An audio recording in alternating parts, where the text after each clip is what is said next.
Welcome back to my channel tricky education with Khemna Rang. आज हम start कर रहे हैं घटना चक्र सीरीज़ को, क्योंकि इस बुक को इसलिए कवर कर रहे हैं क्योंकि इस बुक में बायोलॉजी के सभी जो मोस्ट इंपॉर्टेंट क्वेश्चन हैं जो कि already TGT, PGT, GIC, LT जैसी परीक्षाओं में आए हुए हैं, उनको टॉपिक वाइज दिया हुआ है। तो आइए स्टार्ट करते हैं। हमारा आज का टॉपिक है क्लासिफिकेशन और हमारा क्वेश्चन नंबर फर्स्ट है, जेनेरा प्लांटेरम 1862 से 1883 निम्न में से किसके द्वारा प्रकाशित किया गया था? Who published genera plantarum 1862-1883? तो इसका आंसर है बेंथम एंड हुकर।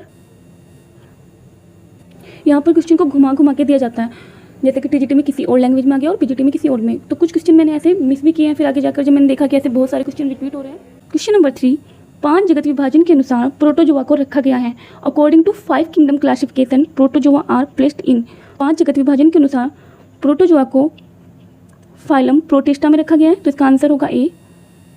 आप जानते हैं कि जो वही टीकर है उन्होंने 5 जगत वर्गीकरण दिया और इसके अंतर्गत आते हैं मोनेरा, प्रोटिस्टा, फंजाई, प्लांट और एनिमल। वही टेकर द्वारा प्रोकैरियोटिक जीवों को किस संघ में रखा गया है? In which kingdom prokaryotic organisms were placed by Whittaker? तो इसका आंसर होगा सी, मोनेरा। मोनेरा जगत में सभी प्रोकैरियोटिक जीवों को रखा गया है। क्वेश्चन नंबर 5, सभी जीवों को 2 एम्पायर्स के 8 जगतों में किसने वर्गीकृत किया है? All organisms are classified into 8 kingdom of 2 empire by. तो इसका आंसर है D, Cavalier Smith. Cavalier Smith. Question number 6, जाति व उपजाति के बीच की कोटि यानी कि श्रेणी को कहते हैं। Border line cases between species and sub species are. तो इसका आंसर होगा बी, सेमी स्पीसीज। स्पीसीज और सब स्पीसीज के जो बीच आता है उसको बोलते हैं सेमी स्पीसीज। नेक्स्ट क्वेश्चन है क्वेश्चन नंबर 7, बायोलॉजी शब्द का परिचय कराया था। The term biology was introduced by. तो लेमार्क तथा ट्रेवरेनस नामक वैज्ञानिकों ने सर्वप्रथम बायोलॉजी शब्द का प्रयोग किया था और अरस्तु को बायोलॉजी का पिता कहा जाता है। इसका आंसर होगा बी, लेमार्क। क्वेश्चन नंबर 8, वर्गीकी के पिता हैं यानी कि फादर ऑफ टैक्सोनॉमी इज। आप जानते हैं कि वर्गीकी के पिता किसे कहते हैं? कैरोलस लिनियस यानी कि कार्ल वान लिन्ने। नेक्स्ट क्वेश्चन है, टैक्सोनॉमी शब्द खोजा गया। The term taxonomy was coined bye. Carolus Linnaeus को वर्गीकी का पिता कहते हैं तो आप जानती हैं, पर सबसे पहले डी कैंडोले द्वारा टैक्सोनॉमी शब्द को खोजा गया था। तो इसका आंसर होगा A, de Candolle. Question number 10, Carolus Linnaeus की दिनाम प्रणाली में निम्नलिखित में से कौन सी श्रेणी नहीं थी? Binomial system of Carolus Linnaeus was devoid of which of the following categories? आप जानते हैं कि वंश तथा जाति थे, वर्ग और गण भी थे। तो इसका आंसर होगा सी, संघ तथा कुल। फाइलम और फैमिलीज नहीं थे। क्वेश्चन नंबर 11, कौन एक समवर्ग नहीं है? Which is not A category? आप जानते हैं कि प्रजाति, गण और जाति ये सभी क्या है? कैटेगरी है। इसके अलावा इकोटाइप एक विशेष स्थान में रहने वाली स्थानीय जनसंख्या को कहते हैं जो कि उस वातावरण में रहने के लिए अनुवांशिक रूप से अनुकूलित होती है। नेक्स्ट क्वेश्चन है question number 12, the families of flowering plants के लेखक हैं। The writer of the families of flowering plants is. तो इसका आंसर होगा C, Hutchinson. Question number 13, Linnaeus published his concept of binomial nomenclature first in. Linnaeus ने द्विनामकरण की विचारधारा सर्वप्रथम प्रकाशित की। तो इसका आंसर होगा B, species plantarum. सिस्टेमा नेचुरी, species plantarum और फिलोसफिया बोटनिका तीनों ही पुस्तकें लीनियस द्वारा लिखी गई हैं और इन्होंने द्विनामकरण की विचारधारा सर्वप्रथम 1753 में प्रकाशित स्पीसीज प्लांटेरम में पौधों के लिए प्रस्तुत की थी। बाद में 1758 में सिस्टेमा नेचुरी पुस्तक के 10वें संस्करण में इसका प्रयोग जंतुओं के लिए किया। यानी कि पहले इसका प्रयोग पौधों के लिए किया और फिर इसका प्रयोग जंतुओं के लिए किया। नेक्स्ट क्वेश्चन है, द्विनाम पद्धति का प्रतिपादन किसने किया? तो हम क्वेश्चन डिस्कस कर चुके हैं कि बायोनोमियल नोमेनक्लेचर कैरोलस लिनियस ने दिया। तो इसका ऑप्शन हो जाएगा ए। क्वेश्चन नंबर 15, लिनियस द्वारा दिए गए नाम पद्धति सिस्टम को कहा जाता है? Linnaeus gave a system of nomenclature card. तो आप सभी जानते हैं कि इसको क्या बोलते हैं? द्विपद नाम पद्धति, बायोनोमियल सिस्टम। नेक्स्ट क्वेश्चन है question number 16, Solanum tuberosum. Solanum tuberosum का जेनेरिक नाम, generic name of Solanum tuberosum is. Solanum tuberosum आलू का वानस्पतिक नाम है, आप ध्यान रखेंगे। और इसके जेनेरिक अर्थात जीनस का नाम सोलेनम है और स्पेसिफिक यानी कि स्पीसीज का नाम ट्यूबरोसम है। तो जेनेरिक का क्या नाम हुआ इसमें? सोलेनम है। आप जानते हैं कि फर्स्ट जो वर्ड होता है वो जीनस का होता है और लास्ट जो वर्ड होता है वो स्पीसीज का होता है। तो इसमें जीनस यानी कि जेनेरिक नाम क्या है? Solanum. Question number 17, which one is correctly paired? कौन सा युग्म सही है? तो सीसम का जो है वानस्पतिक नाम होता है डलजीरिया सीसू। तो यहाँ पर इसका आंसर हो जाएगा डलजीरिया और सीसम। के अलावा टीक का जेनेरिक नाम टिक्टोना और साल की सोरिया और चीड़ का पाइनस है। Question number 18, match group first and group second correctly. तो यहाँ पे मैं इसके आंसर से याद करा देती हूँ कि वीट यानी कि गेहूँ का जो जेनेरिक नेम होता है ट्रिटिकम वुल्गेरी। अश्वगंधा का हो जाएगा वितानिया सोमनीफेरा। मूंगफली यानी कि ग्राउंडनट, इसका हो जाएगा एरेकिस हाइपोजिया। और चावल का हो जाएगा ओराइजा सेटाइवा। क्वेश्चन नंबर 19, सामान्य ब्रेड व्हीट का वानस्पतिक नाम है, botanical name of common bread wheat is. तो इसका आंसर होगा ट्रिटिकम एस्टिवम। क्वेश्चन नंबर 20, फूल गोभी, कैबेज, नालखोल एवं सलजम कितने जेनारे से संबंधित हैं? Cauliflower, cabbage, knolkhol and turnip belong to how many genera? तो इसका आंसर होगा 1। पर्स में दिए गए सभी पादपों का वंश ब्रेसिका एक ही है, परंतु उनकी प्रजातियां स्पीसीज अलग अलग हैं जो कि निम्नवत हैं, यानी कि वो सभी एक ही जेनारे से रिलेटेड हैं। तो इसलिए इसका आंसर था 1 और इनकी फैमिली है ब्रेसिकेसी या क्रूसीफेरी। नेक्स्ट क्वेश्चन है क्वेश्चन नंबर 21, स्पीसीज शब्द का चयन किया।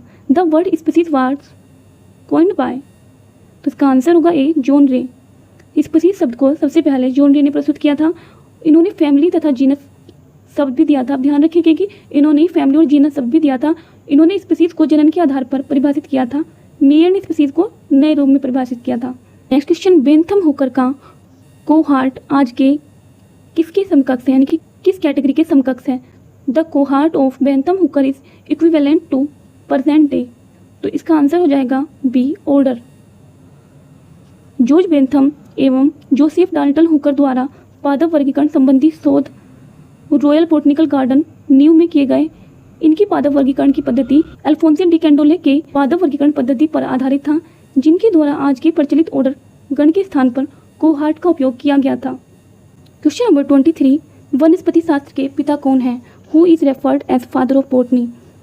तो इसका आंसर होगा बी, थियोफ्रेस्टस। थियोफ्रेस्टस को वनस्पति शास्त्र का पिता यानी कि फादर ऑफ बॉटनी कहा जाता है। अरस्तु को जीव विज्ञान तथा जंतु विज्ञान का पिता कहते हैं और लीनियस को वर्गीकरण विज्ञान यानी कि टैक्सोनॉमी का पिता कहा जाता है, फादर ऑफ टैक्सोनॉमी कहा जाता है। क्वेश्चन नंबर 24, वनस्पति शास्त्रीय पौधों के नाम लैटिन में इसलिए रखते हैं क्योंकि botanist name plants in Latin so as to. Latin भाषा एक मर्त भाषा है, अर्थात साधारण बोलचाल में इस भाषा का प्रयोग पूरी तरह से बंद हो चुका है। इसमें अब कोई परिवर्तन नहीं हो सकता। अतः वैज्ञानिक नामकरण में लैटिन भाषा का प्रयोग इसलिए करते हैं कि रूप से समान रहे। तो इसका आंसर है D, achieve international uniformity. Question number 25, the type specimen used by the author of describing a plant for the first time is known as. एक पादप का वर्णन करते समय लेखक द्वारा पहली बार प्रयोग किया जाने वाला नमूना कहलाता है। तो इसका आंसर होगा बी, होलोटाइप। पौधों के हर्बेरियम नमूनों को संरक्षित किया जाता है जिसका उपयोग नामकरण में होता है और इसके कई प्रकार होते हैं। होलोटाइप का उपयोग लेखक द्वारा पहली बार वर्णन के लिए किया जाता है। क्वेश्चन नंबर 26, जब जाति का नाम वंश के समान होता है तब वह क्या कहलाता है? तो इसका आंसर होगा B, tautonym. Which species name exactly repeat generic name it is known as. Tautonym. वंश और जाति दोनों नामों के प्रत्येक अक्षर अगर समान होते हैं तो उसको टोटोनिम कहते हैं। क्वेश्चन नंबर 27, एक वानस्पतिक नाम जिसमें वंश नाम पूर्ण रूप से जाति संकेत पद को ही दोहराता है कहलाता है। पिछले ही क्वेश्चन को घुमा फिरा के पूछा हुआ है। A botanical name in which species epithet repeat exactly the generic name is called. तो इसका आंसर आप जानते हैं, टोटोनिम। क्वेश्चन नंबर 28, जब मूल टाइप सामग्री अनुपलब्ध हो तो इस कार्य हेतु टाइप इलाके से एकत्रित करके एक नमूने को चुना जाता है। जब मूल टाइप सामग्री अर्थात होलोटाइप अनुपलब्ध हो तो उस क्षेत्र से एकत्रित नमूनों में से किसी भी एक को चुनकर उसका नामकरण कर दिया जाता है, जिस सिन टाइप कहते हैं। तो इसका आंसर होगा बी। क्वेश्चन नंबर 31 वर्गीकरण की बेंथम हुकर पद्धति है। Bentham Hooker system of classification is. तो इसका आंसर है a natural system. Bentham Hooker पद्धति को नेचुरल सिस्टम पद्धति भी कहते हैं। 3 टाइप की पद्धतियाँ होती हैं। नेचुरल सिस्टम जो कि बेंथम हुकर द्वारा दी गई है, फाइलोजेनेटिक पद्धति जिसको एगलर और प्रांटल तथा हैचिनसन द्वारा दिया गया है, और आर्टिफिशियल पद्धति आर्टिफिशियल सिस्टम जिसको लीनियस तथा थियोफ्रेस्टर द्वारा दिया गया है। क्वेश्चन नंबर 32 बेंथम तथा हुकर द्वारा दिया गया वर्गीकरण है। ये हमने भी पढ़ा है, ये नेचुरल दिया गया है। नेक्स्ट क्वेश्चन है बेंथम हुकर की वर्गीकरण पद्धति में कुल कितनी सीरीज है। तो इसका आंसर है सी 21। नेक्स्ट क्वेश्चन है क्वेश्चन नंबर 35 5 जगत वर्गीकरण किसने प्रस्तुत किया था। Who suggested 5 kingdom classification of organism. तो इसका आंसर होगा ए व्हिटेकर। मैंने इसकी एक बहुत ही सिंपल सी ट्रिक बनाई हुई है, तो मैं आपको इसको एक्सप्लेन करती हूँ। 5 जगत वर्गीकरण, देखो इसमें 5 वर्ड आ रहा है, वो वही टेकर, वह ही टेकर। अगर तुम इनको गिनोते 5 शब्द हो जाएंगे। वह है टै कह रहे हैं। तो ये 5 जगत वर्गीकरण में कितने वर्ड आ रहे हैं, 5 वर्ड आ रहे हैं। और 4 जगत वर्गीकरण किसने दिया है, कोपलैंड ने। तो यहाँ पर कैप है और लैड है, यानी कि कोपलैंड में आ रहे हैं 4 वर्ड, तो ये आप ध्यान रखेंगे। इसी तरह 3 जगत वर्गीकरण किसने दिया, हिकेल, जिसमें कि 3 वर्ड आ रहे हैं। इसके अलावा 2 वर्ड जो भी बचा वो कैरोलस लीनियस ने दिया। और इसके अलावा अगर आपको जहाँ पता हो कि जो 2 जगत वर्गीकरण हैं, बायनोमियल नोमेनक्लेचर हैं, वो आपको याद ही रहेगा कि कैरोलस लीनियस ने दिया। उसमें भी 2 शब्द आ रहे हैं और शब्द में उतने वर्ड आ रहे हैं, पर कैरोलस लीनियस में 2 शब्द आ रहे हैं। यहाँ पर इसका ये हाफ नाम दिया हुआ है लीनियस। तो अगर आप इसको इस तरीके से देख लेंगे तो आप कभी नहीं भूलेंगे। क्वेश्चन नंबर 37 वर्गीकरण की सर्वगत सबसे छोटी श्रेणी है।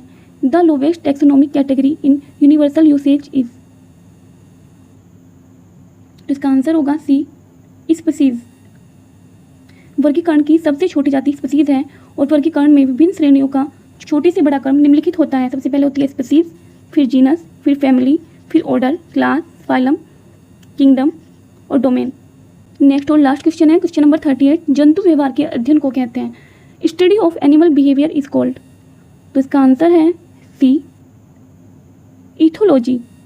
एंटोमोलॉजी कीटों के अध्ययन को कहते हैं। इकोलॉजी जीवों तथा वातावरण व जीवों के परस्पर इंटर रिएक्शन के अध्ययन को कहते हैं। एंथनोबायोलॉजी व्यक्तियों, जीवों तथा वातावरण के संबंधों का अध्ययन कहलाता है। और इथोलॉजी जंतु व्यवहार का अध्ययन कहलाता है। आई होप आपको आज की वीडियो अच्छी लगी होगी। तो वीडियो को लाइक करें और चैनल को सब्सक्राइब करें, और हाँ बेल आइकन दबाना ना भूलें। Thank you.